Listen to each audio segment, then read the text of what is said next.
O Arousa Lab reuniu o seu comité social para facer balance dun ano de traballo na recuperación dos ecosistemas mariños da ría. As entidades volveron a sentarse na mesma mesa para analizar avances e marcar novos retos.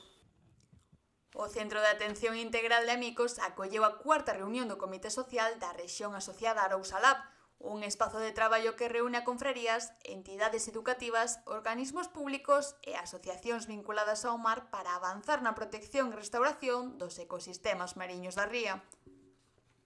É unha iniciativa, desde logo, na que a Consellería do Mar, a que veño aquí a representar, pois ten que estar sí ou sí, porque todo o tema de regeneración ambiental, toda a integración de todas as persoas que están aquí, que traballan en Amicos, o traballo tamén cos grupos escolares, é dicir, dá unha riqueza e tremenda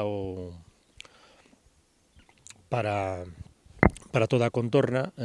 o tema da recuperación ambiental das rías, en especial neste caso na de Arousa, na que estamos aquí neste enclave.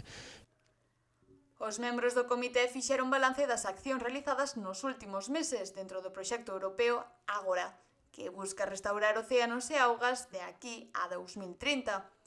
Entre as actuacións destacadas, restauración de hábitats mariños, actividades con escolares, xornadas de divulgación e reforzo da cooperación co sector pesqueiro. É moi importante porque creo que pouquiño a pouco se van creando pequenas actividades que van cambiando cousas. E esta é a maneira de construir e de cambiar a sociedade. Pouquiño a pouco, paso a paso, e concienciándonos de que todos temos que poñer o noso granciño de area no coidado do planeta, concretamente no coidado do mar. Para nós é moi importante porque é un elemento moi importante na integración das persoas con discapacidade, nos nosos activistas, e tamén crea un vínculo moi importante cas entidades do mundo do mar. Tamén participaron representantes de OBMEGA e das confrarías de Carreira Aguiño, Ribeira e a Illa de Arousa, así como CEIP Santa Baia, reforzando unha colaboración que, segundo o comité, é indispensable para garantir a sustentabilidade da ría.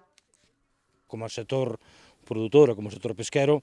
pois os máis beneficiados en este tema da axuda que nos están prestando toda esta asociación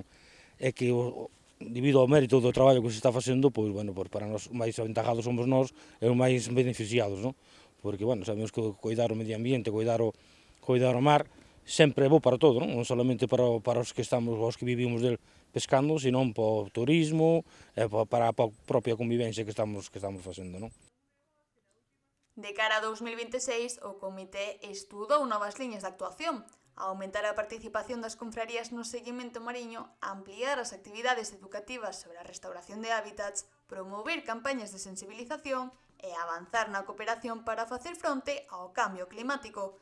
Con estes pasos, Arousa Lab consolídase como un laboratorio regional de referencia en participación e innovación, integrando institucións, sector pesqueiro, educación e investigación dentro dun mesmo obxectivo, asegurar a saúde e o futuro da ría de Arousa.